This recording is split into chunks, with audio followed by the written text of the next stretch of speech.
Welcome to another episode of Talking with Kevin and Son. My son is currently on another location doing another podcast with someone extraordinary, someone dynamic, someone that has a story to be told. Our whole episode today is about people you should know. I have three outstanding people that are on this panel with me. Sitting in today from California is Mr. George Lee. I'll give you a little bit more information about him later on. Because we got something special that we're going to talk about. Inside here, before I introduce my two featured guests, I want everyone that's listening to me that's driving, all right, I want you to slow down a little bit because I'm going to take you back a little bit. I want you to think about when you were 15 years old. Uh-oh, I forgot to pay for this show. Today's episode is brought to you by RMK Productions. And Talking with Kevin and Son is a division of 10 United Podcast Network.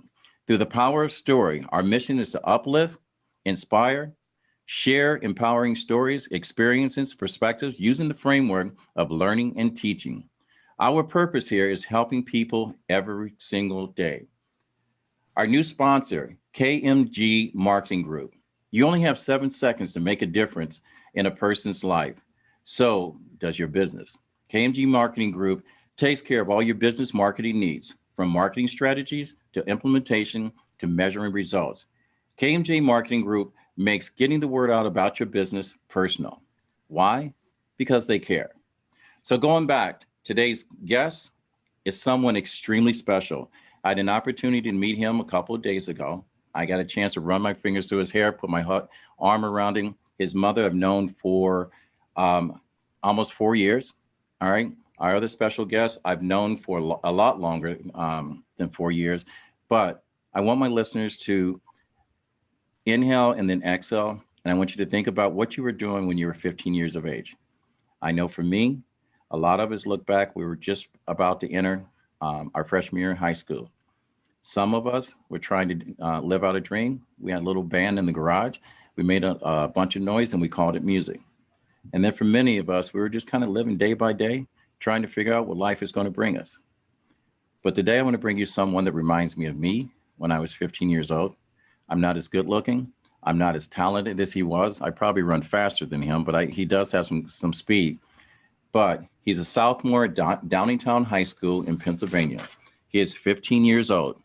He has been training over obstacle courses for the last 6 years, and he can correct me if I get anything wrong. Last week, I got a chance to, and I don't know how you kept a secret from me, that he appeared on national television in a show called American Ninja Warrior. And I must say, a 15-year-old competing with men and women, physically stronger than him, a lot more years of training with him. I saw a young man stand on the line of his life about to change. And he grabbed a hold of his dream. And I'm going to tell you, and for anyone that's sensitive to this young man, Ninja Kyle, kicked some major league butt on national television. And I want to welcome his mother, Ivette, because no one does this one thing alone. So something starts someplace. And then I want to introduce our star of the show today. Welcome everyone to Talking with Kevin and Son, and with my special guest, Mr. George Lee. I don't know what to say and where to start, but I know where I want to start. I used to be a kid just like you at 15 years old. What did you do waking up 6 years ago that made you want to have this part of your story, sir?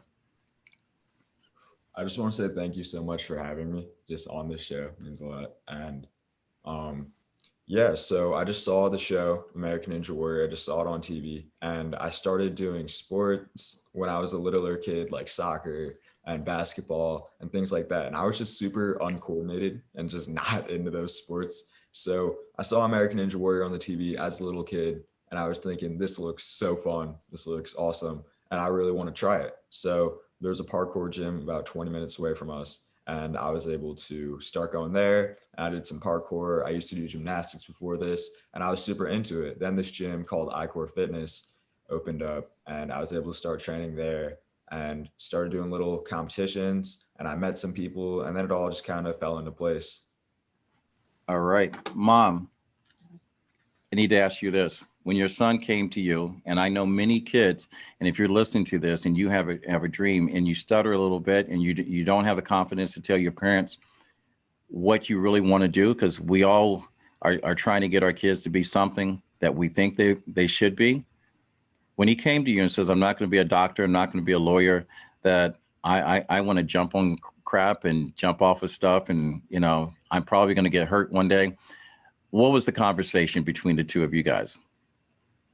Well, it was definitely a gradual build up to, I'm going to do this. He was only 9 when he started ninja training, and it was, hey, the ball sports aren't really your thing. Obviously, he just wasn't into it. He didn't like that dynamic of having to score to get any kind of to make progress, to get any accolades. It was like, if you're playing basketball and you don't score a basket the whole game, then it just isn't that much fun when you're 7, 8, 9 years old. And he was enjoying gymnastics more, but it was way too structured. We saw the show. I saw him light up just watching it. I was like, it'd be cool if we had something like that near here. And then it turned out we did. So as he started exploring it, it was over a couple of years' time, more and more, yeah, this is for me. This is definitely something that I want to pursue and keep doing and enjoying. And it's been great. It's a great sport. It's a great community. He's gotten a lot out of it. All right. I want to do something else, because one of the reasons I was so intrigued about having him on here, because I normally don't do a lot of celebrities because people don't give back. My grandfather always told me, and you'll see this in the back of the book, when you get to a point that you can help someone else, it is your duty to do that. Kyle and both George, you guys have done something special, extremely special for me, and especially for someone else. Neither one of you know that I'm going to have this conversation. We share a common friend, a young man by the name of Jack Thornburg. He is currently doing battle with brain surgery. You were nice enough, and as well as George. George created a video letting Jack know that he was in his prayers and that we had the support. You've met Jack personally. Can you tell me about the evening that you invited into the House of Ninja, if I can say that? Yeah. Well, I mean, Jax came out to an obstacle course that we have in our neighborhood here in Chester Springs. It's not ours. It belongs to a local family. They put up this massive, massive obstacle course. It's like, how many obstacles is it? It's 112 or 14, I think. A lot of just huge structures. So yeah. So we invited him out there. He had a day. It was really like an hour and a half or so. But he's not. That's as much as most kids could do. So for Jax, with his condition, to be able to get out there and try as much as he did, it was really amazing. And he's a remarkable little fighter, and he's got a strong, powerful family behind him, and we really believe he's going to get through this. And then on this past Monday night, right? Yeah. Was it Monday? Yeah. We FaceTimed with him right before Cal was on the show, because he just And that's a nice segue. And the reason why I'm even bringing this up is because we, as fans and spectators that are out on the outside looking in, we never get a chance to meet that person. And I'm going to share a story with you. Years ago, when my son was 16 years of age, I was at a trade show in Las Vegas.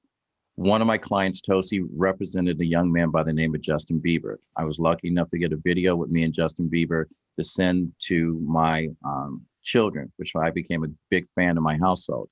But the following morning we had breakfast. I watched a soon to be 16-year-old, 15-year-old sit at the table amongst adults and head down. And I'm thinking, I just got a phone call that my 16-year-old had just got caught with a girl in this room. I know my son's going to hate this story. And here goes the individual that his whole life and every second of his life is in front of a camera. Your life is about to change. I know that last week we watched you do something incredible. We watched you even outperform your coach and other adults. I need to ask you, and this is the reason why I gave you my book. My uncle used to tell me he had to go out and get the world ready for me. And the reason why George is here today, because I'm passing on that gift. I got to go out and get the world ready for you. I know you're going out to California. I need to know if you're ready for your life to change. Of course, yeah. All right. George Lee is a Hollywood film producer. He has created award-winning animated films. He is known all over the world. I'm sending you, when you go to California, I'm going to connect you with a guardian that's going to look out for you. I know that you have a dream of going into the business of acting. Yeah. I once shared that same passion and went through that experience. The only thing I stood on my rock alone. When you get out to California at the end of this interview, I'm going to send you George's contact information. And when you get out there, look George up. He's a personal friend, and he is one of the most genuine people. George, you want to say hello to our Ninja Cal? Ninja Cal, so honored to meet you. You know, and I'm looking forward, for you to come out here. To La La Land, we call it, right? Yeah. And a lot of hard work ahead of you. Know a lot of successful, stunt guys here who becomes directors and becomes actors. And I was just with a friend of mine yesterday. I had a couple coffee, but he's a professional wrestler. Oh. And now he's an actor. You'll see him in TV shows like The Mayans, and he was in The Frontier with Jason Momoa. So that's where all it began. But it's a lot of hard work, and you need the right people, not the wrong people. You got to meet the right people, and then it's just the work ethic. And as you put that all in play, you'll see what happens. Miracles happen. Yeah. All right. Magic. Wow. Yeah. Thank you. All right. The other thing I'm going to tell you to do, I'm giving you advice because I asked this last week before your mother told me you were going to be on the show. I'm going to tell you to start keeping a journal, okay, of day and day, no matter how many highs and lows. And the reason why I gave you my book, that book came out of my journal. I've been journaling since 1973. And the last entry for that book was March 1st, 2019, 24 hours before my concussion. You don't know what tomorrow's going to bring. But I do know you have a special bond when it comes to family. You have a sister, 21 years of age. Yep. Can you tell me about that relationship between you and your sister? Yeah, me and my older sister, Veronica, are super close. We're basically like twins, but everybody says we look super alike. But obviously, she's much older. Yeah, that's like my best friend.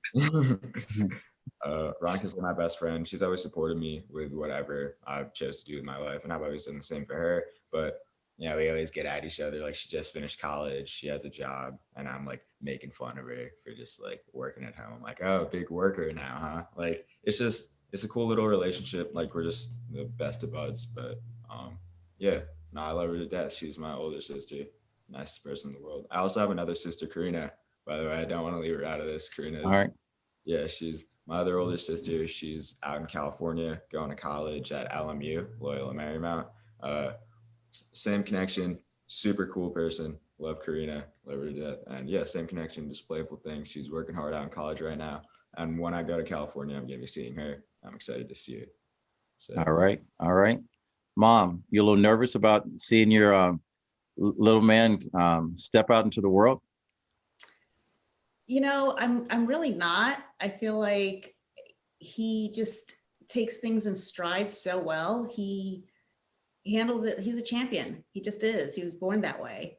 And he's a natural at so many things that even though I do have my own struggles with anxiety, I don't have anxiety over him and his decisions and how he's going to handle things. And I think that, his time on with Ninja has revealed to me, not just what he's capable of on the course, but just how he handles things. I mean, when he got on that course as a 15-year-old, I mean, any age, I was a wreck. I was on the sidelines. I was a disaster. I was inches from a complete meltdown. As soon as he came out, big lights, big name, I started to tear up. I had to like control myself so that I wouldn't tear up, because then I wouldn't be able to see him run the course.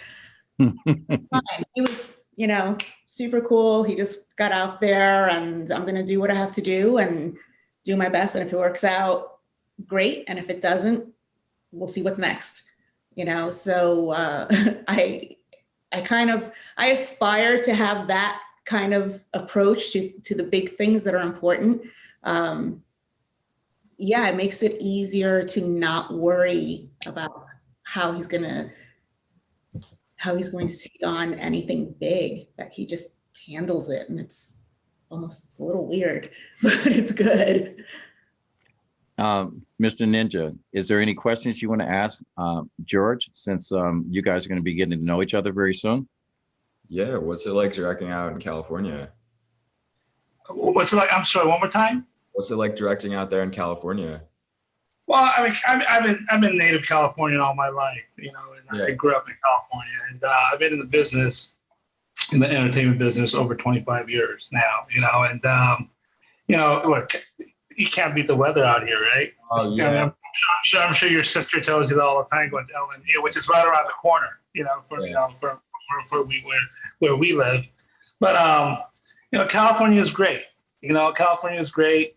You know, the beach is right there. You know, and you can find a lot of great friends. You get a lot of energy there, Cal. Yeah. You know, and so you have a great personality. And so you're pretty mature. You know, for your age. When I was your age, you know, I don't think I was mature as you. You know, I mean, I was still collecting baseball cards at that time, right? Yeah. But like when you come out here, you know, I'll be more than happy, you know, to meet up with you and, you know, give you some pointers. Now, I wanted to ask you a question that, you know, it seems like you got the physique. Obviously, you're an American Ninja, and, you know, the Warrior and all that. But it seems like you also want to be an actor, you know, and you think about taking acting classes out here? Yeah, I'm already signed up. I'm already working with a coach, and I'm already signed up for an acting camp. I've just been doing like the little basics back at home, like looking up certain YouTube tutorials. I have an agent, and he got me booked for some things. Well, not booked for some things yet, but I've been doing. You haven't gotten. He hasn't gotten any bookings. Yeah, not booked for anything yet. He doesn't have enough experience. He's he's doing an acting camp. Marilyn. I don't know what the acting camp is called. Marlene. Shoot, I have to look it up. I forget what it's called. Who owns it? But he's also working. He's getting some private coaching from Billy Gallo. Sure. And he's also going to do, is not acting, but he's also doing a surf camp. So just like a fun. I mean, look, like you need all the trades, whether you're, you know, surf, you know, action, whatever it is, you know, drama. If you're going to be an actor, you have to have you're a jack of all trades, you know. So of our ninja friends are aspiring actors also, and a couple are stunt people. We're good friends with Jessie Graff, who has been a stunt woman. She's one of the best ninja warriors, but she's also been a stunt woman for years. She stunted for Supergirl, and she was in Wonder Woman 1984. And right. I have some great video of her teaching him how to fight, you know, doing fight scenes. So he wants to do more of that too, to learn, you know, to maybe potentially be in like an action type of movie. But yeah, I have a lot of friends who are stunt guys here, you know, even Chad, who's with 87, you know, where he's the one who did John Wick. He directed John Wick, you know, and they all started as stunt guys. Yeah. You know, and but once you get out, you'll introduce you to some of the bigger stunt guys, you know, who's done big movies, you know, and you know, they'll give you a point here, tipper one, you know, here and there. So you get to, you know, meet these guys. And these guys are, you know, one of the biggest stunt guys out here. So that's your treat. Oh my right? So much. Wow, that's so generous of you. Thank you. Hey. Go ahead, kid. I'm sorry. No, because believe it or not, the reason why I started RMK Productions, the podcast network, and 10 United is because I wanted to be in a position a lot like George, that where I can connect people and be associated with people that have actions behind their words.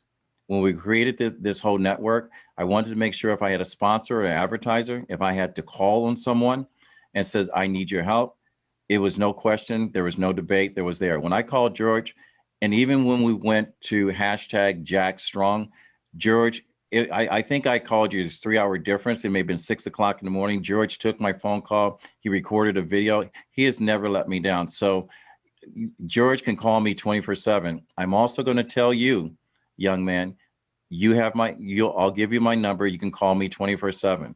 The best advice I'm going to give you, because I used to be an actor and I got very lucky when I went to New York.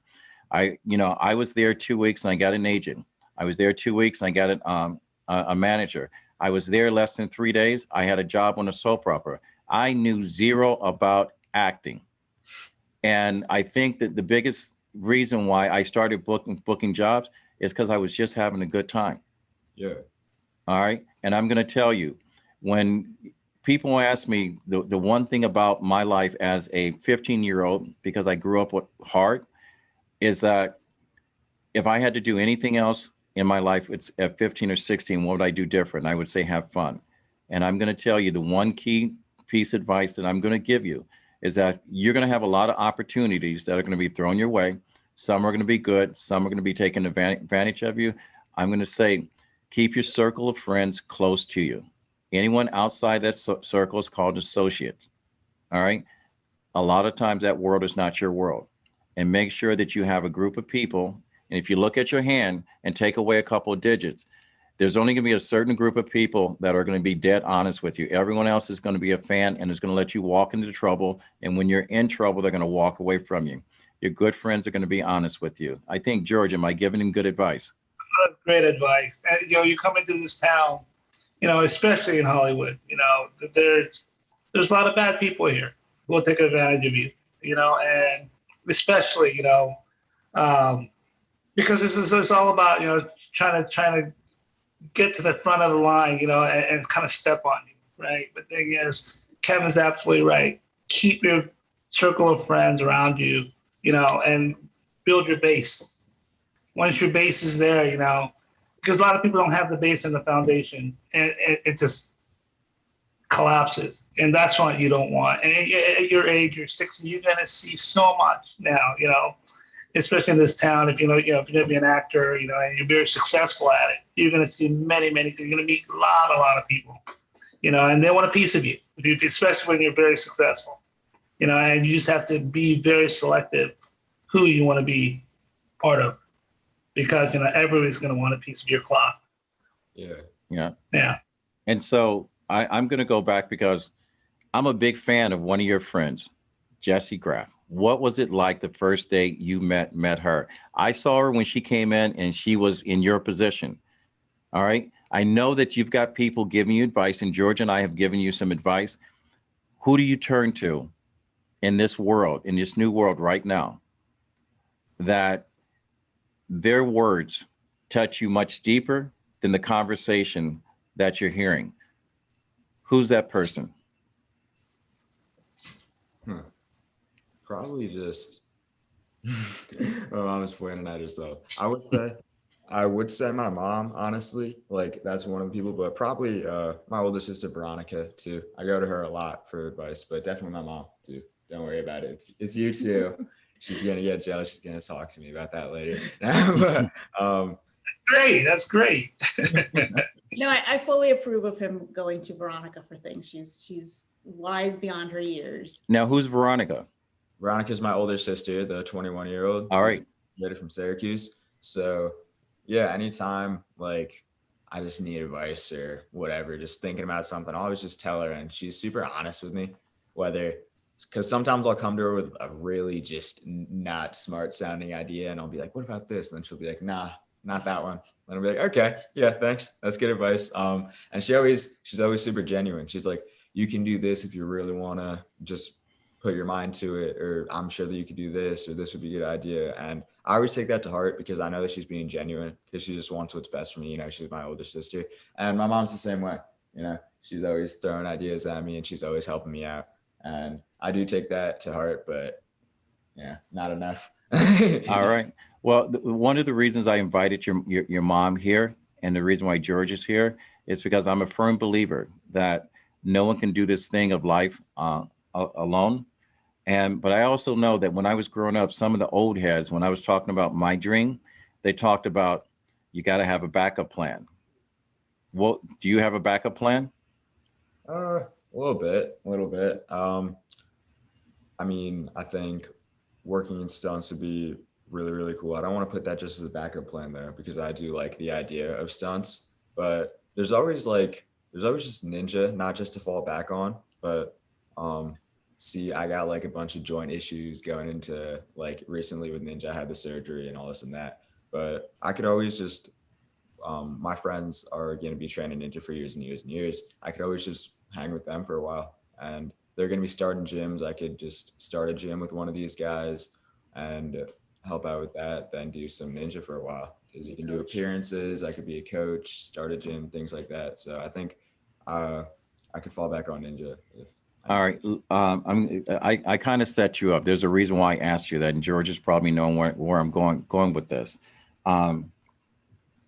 I told your mother earlier, and I think she probably, if you had one dream or one ask, ASK, and you knew you could not fail and it would be granted, that one big wish, what would it be? Probably being a successful actor. I think that would be really, really cool. Just like a big league actor. Because not just all about like the fame or anything like that, but just being able to like have any sort of life that I wanted. Like I could have a place out in California, like with my closest friends and family near me or something like that. I think that would be super fun. And just the whole entertainment industry really interests me. I think the whole everything, how all that's done, it's just really cool on the big stage. So I would get to know more about that, and I would just be able to have enough money to kind of like have this house, and like I would want to be able to put my friends on and just help out the people who kind of help bring me up. Like if I had money, like if I ever got a lot of money, I would just bring all the people who helped me. All right. I'm going to give you some helpful advice, and I've been there, and George is going to either echo this or whatever. The reason why I asked this question, because there's a lot of 15, 13, 12-year-olds, 16, 17-year-olds that are listening to the story. I'm always going to tell you, as long as you have a backup plan, plan A does not exist. All right. No one has ever started a company knowing that they were going to fail. They said, this is what I'm going to do, and I'm going to put all my eggs in the basket. I will tell you, as another athlete, when I was making money in my dream to be a pro ball player, when my career and my aspirations ended, all of the people that I had financed all disappeared. And that's the reason why I said, keep your circle small. All right. Stay focused on plan A. Do not feed your distractions. All right, George? Yeah. And it's always great to have a backup plan, you know.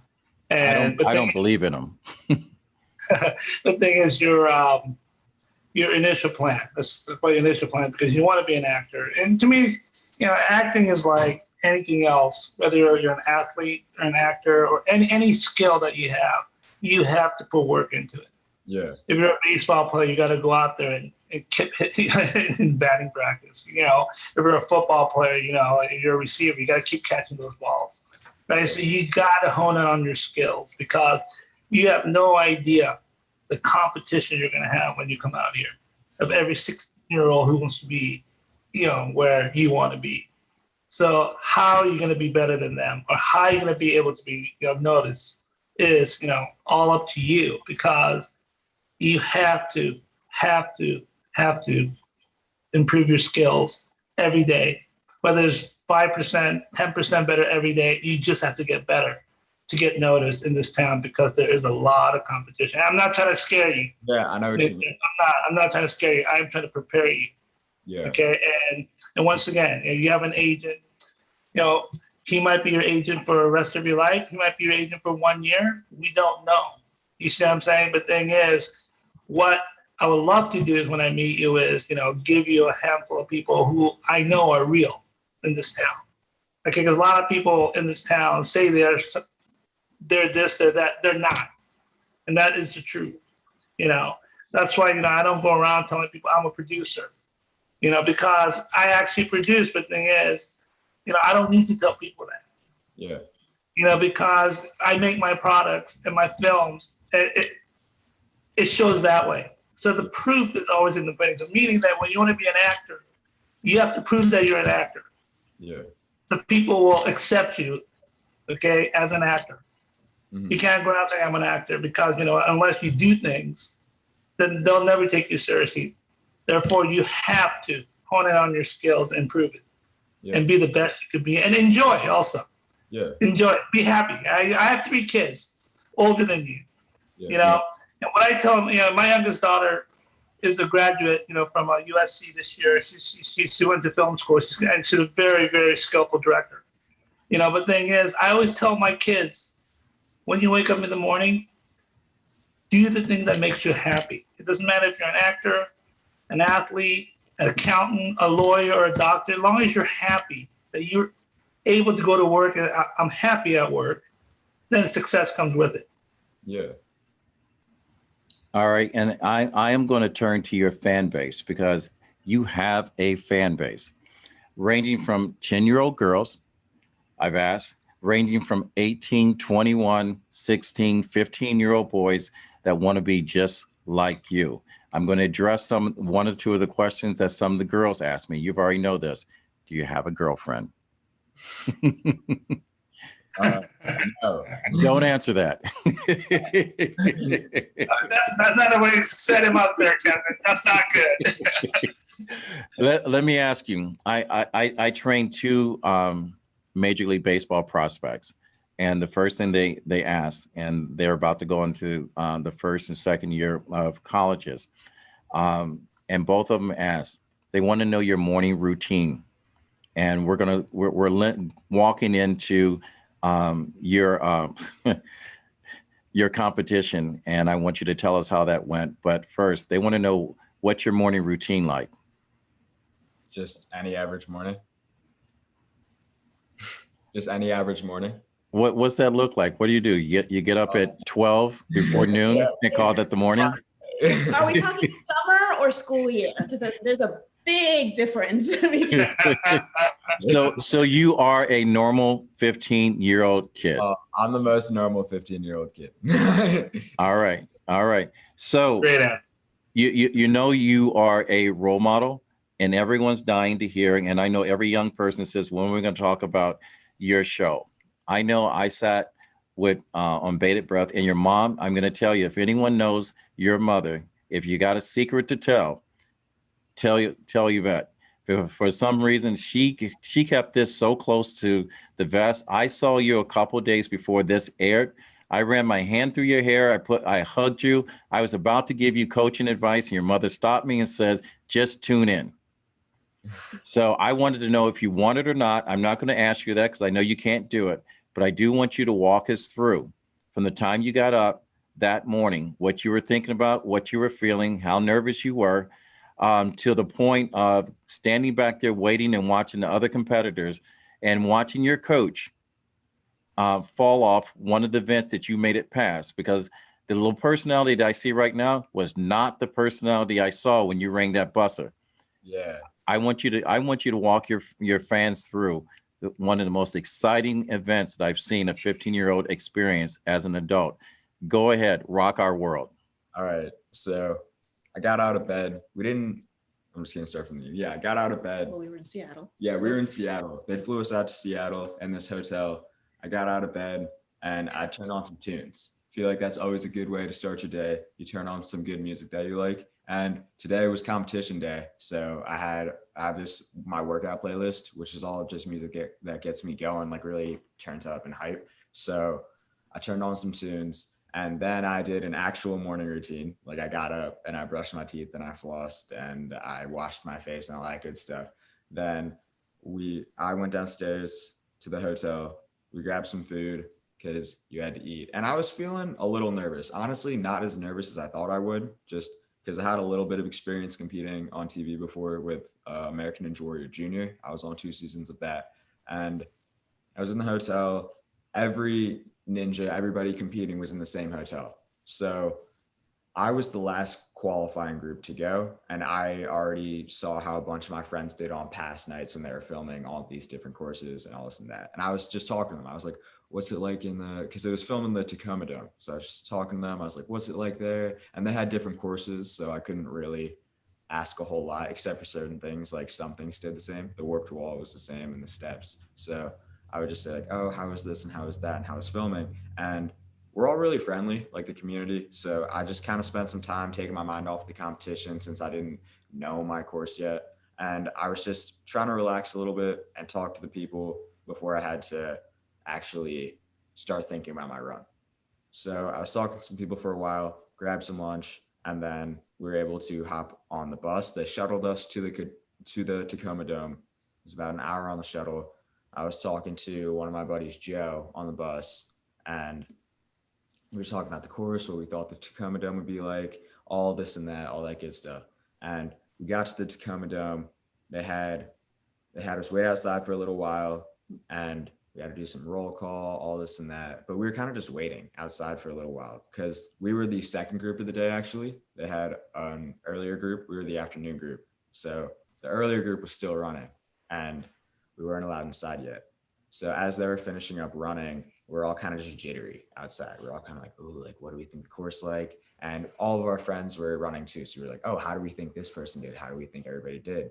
So we're finally allowed inside. We were able to talk to some people who already ran, and we finally got to do the course, did another roll call, and we went over all of the rules for the obstacles.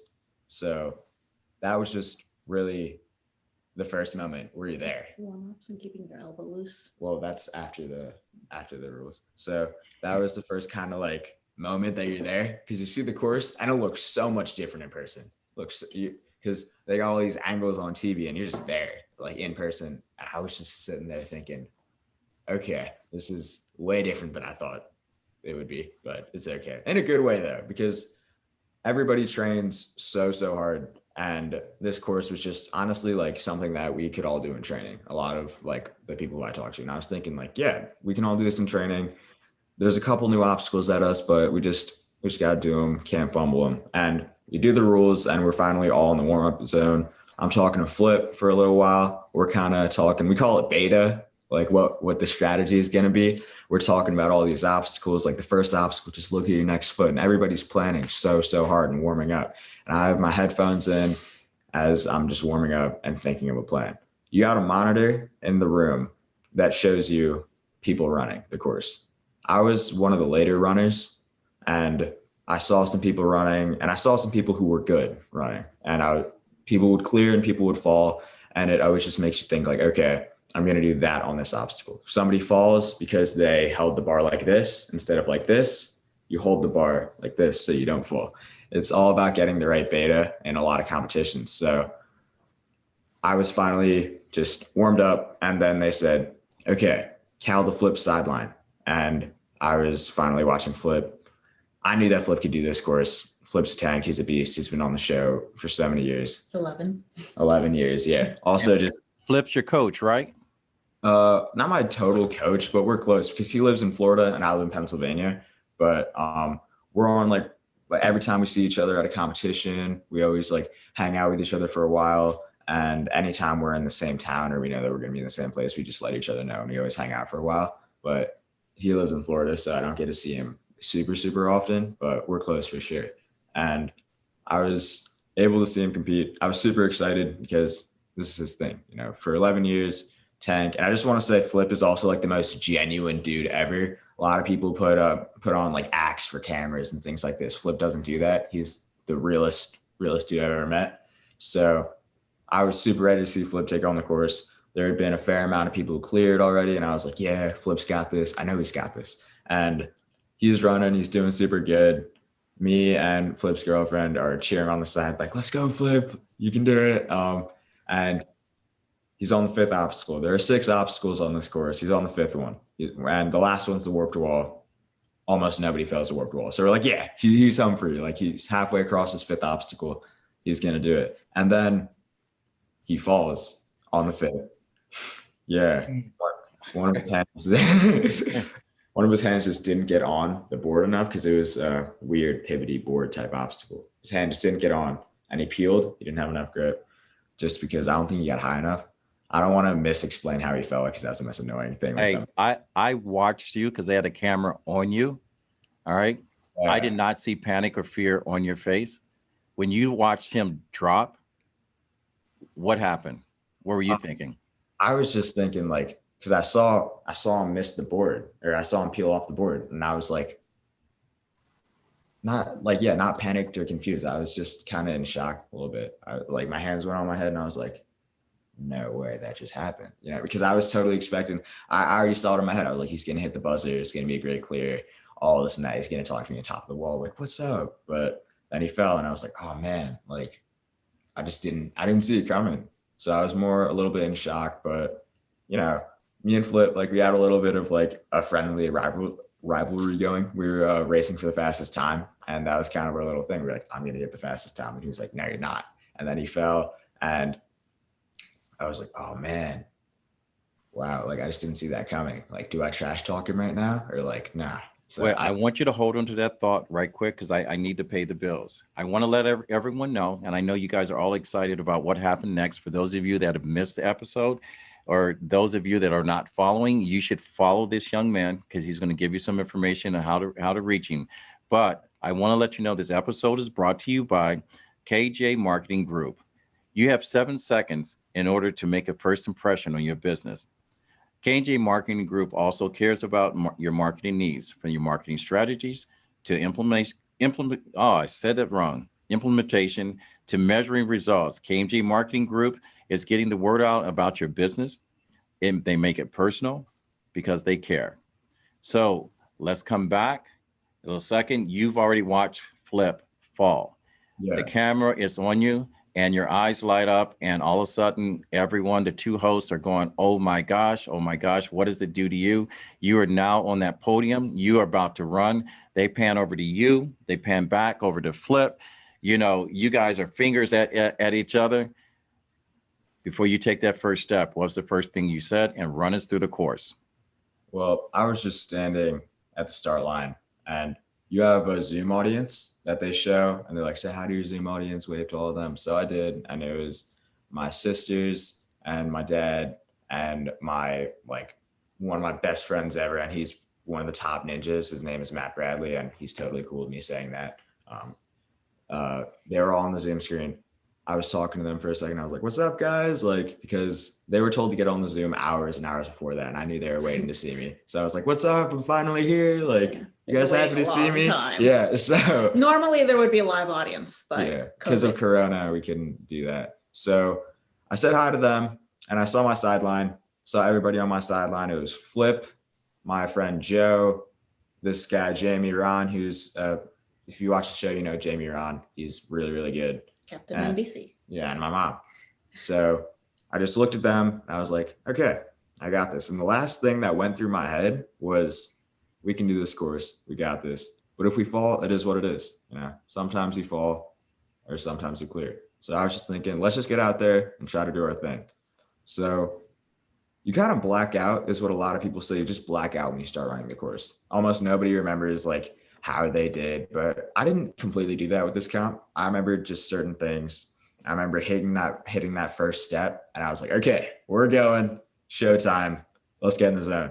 So first obstacle is just these steps that are just in a straight line, but they're kind of smaller steps. So you miss them, you're falling in the water. Then you grab a rope. So able to do that, just run on a line, grab the rope, clear the first one. Second obstacle is it's a little hard to explain. You're grabbing onto a bar, and you kind of have to force it to go upwards, and that makes the track go down. So like a roller coaster. Yeah, so it's like a dipper. So once you force the bar up, then you have to get it unlocked because it's locked in this thing. Then you hop it over this hump, and you go down this track. Right? It's weird to get. No, I saw you do that. You handled that like a champ, like a grown man. All right. I love that. Yeah, you're downplaying your skills right now. Yeah, your confidence was NFL level. Thank you. So that one was, honestly, I wasn't incredibly nervous for this course. It was just more that it was one and done type deal because almost everybody there could do the course. It's just a matter of mental and like you can always mess up. That's the thing about ninja. It's so finicky. The best ninja can always mess up. So I was honestly the most nervous for this second obstacle, just not because it was the hardest or anything like that, but because it was brand new and I'd never seen it. I'd done things similar to it. And that obstacle was like a pretty good obstacle for me that plays to my skills. But I was just nervous for it because I was thinking this is the second obstacle. I don't want to fall here. I want to play on this course. So it's new. It's a little sketchy, but I think I got it. And I had a plan for it. Just pump it up and go down the track. And then it just does that twice. So there's the first track, pump it up. Then you go down. And then there's this thing that we call a lache, which is basically where you jump from one object to another on your hands. It's like a broad jump with your hands. So. And that's about, was it 10 or 15 feet apart? How far apart is that? The first one was about, I would say 5 feet out and maybe 3 feet up. So it was going up and out, which was a little bit tricky. And I remember hitting the bottom of the track. I wanted to go on the first opportunity to swing, but I wasn't, like, my hips weren't set right and I would have fallen. So I was just thinking, because I wanted this fast time in my head, I took that extra backswing and I was like, I wanted that link. That's what we call it. Whereas if you don't take a backswing, we always call it a link because it's in one fluid motion. I was like, dang, I wanted to link that, but I didn't. So I took this backswing and I caught the second one. I was like, okay, now we got to go a little bit faster. And I was able to pump it up and then go down the track and dismount off in a single move, which is nice. And then that obstacle was done. That was kind of like a weight lifted off my shoulders. I was like, I didn't fall there. We got the rest of this. We're good. So next is the balance, which this year they had a split decision is what they called it. They had 2 obstacles in one slot over one pool. So you were able to pick which one you wanted to do. And there were 2 of them. They had the blocks is what we called them. It was just these blocks in a line, right? Like cube shaped things. All the cubes are different sizes, but they're all in a straight line on this pole. Thing is though, they spin. So every time you step on a cube and they're offset a lot, they're not like just flat cubes, they're on angles. Every time you put your foot on one or put body weight on them, they would spin. So you have to just run across them fast enough to the point where they don't spin you off balance. And then the next one, where the other one was the logs, which was just, it was like these steps, these little platforms of logs about like, right. And they would spin. Once a similar idea. So they're called spinning logs. Yeah. The spinning logs. Yeah. Named very obviously. Yeah, and you made that through like a champ. Now on the television, you hit the warp wall. You had a choice: either go for the cash, or go for the win. They panned to your mother, and I can read your mother's mind. Said $10,000 would be good. What were you thinking? I was thinking, nah. Cal hadn't been training for like a year. So well, yeah. I was coming into the show. I just applied thinking, so I applied for the show thinking I wouldn't get called since they emailed all the teens who they wanted, but I still got a call and I was like, okay, I got to hit the gym. And I wasn't super in shape for the show. And some gyms have replica 18-foot walls, and that's the one where you get the 10K if you get it. So I had not been to one of those gyms yet. The highest wall I tried was 15 feet, and the 18-footer's 3 feet higher than that. And I was thinking, nah, I'm not going to try an 18-footer first time on TV. I'm not even going to come to like 16. I'm not going to do that. So I come off the 5th obstacle and I was just going for time because the fastest time also gets money. And I was like, let's get some money. But I tanked the regular wall on my first try. The regular wall is 14.5. Everybody I know and me it's not a hard obstacle. You just run up the wall. It's all technique based. So right. Run up the wall, not hard, 14.5 feet, very average wall in every gym. Most ninjas on the show can do it.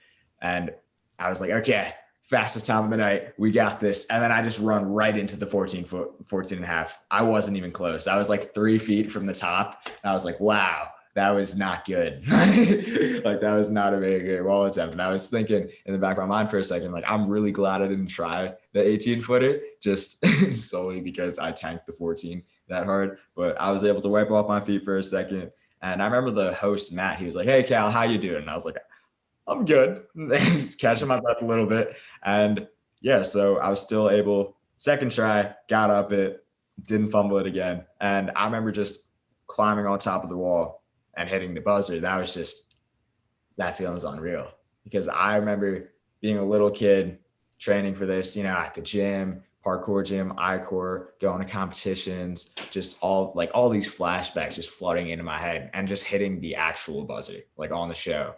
And I was thinking, this is gonna be on TV, this is going on NBC. I used to watch this show as a little kid, and aspire to be like these guys who hit these buzzers in the qualifiers or the semis and all this and that. And I was thinking, wow, like, here it is. I finally did it. I finally hit this buzzer. And it just didn't feel real, you know, because I was there and it was a little different than how I expected it to look when I was 9, because the original age for the show is 21. And I was just thinking, like, if 9-year-old me could see me now, like 15-year-old me just on American Ninja Warrior hitting the buzzer, he would be so confused. He would have so many questions. He'd be like, how are you 15 on, this isn't allowed. I thought that you had to be 21. It's like, where's the audience? And all this and that. It looked so different when I was 9. And I was just thinking, like, wow, like, I attacked the course, and rookie year finished the course. I hit a buzzer on American Ninja Warrior. This has been my dream for over 5 years now. This is incredible. And the host talks to you on top of the wall. They're like, hey, Cal, like, how does it feel? You know, like, you beat Flip. Flip wasn't able to hit a buzzer and you were. And I was thinking, like, wow, I'm very out of breath. This doesn't feel real. And talking Matt Akbar is always just so fun. And I just remember, like, answering the questions, coming off the wall, and Flip a little.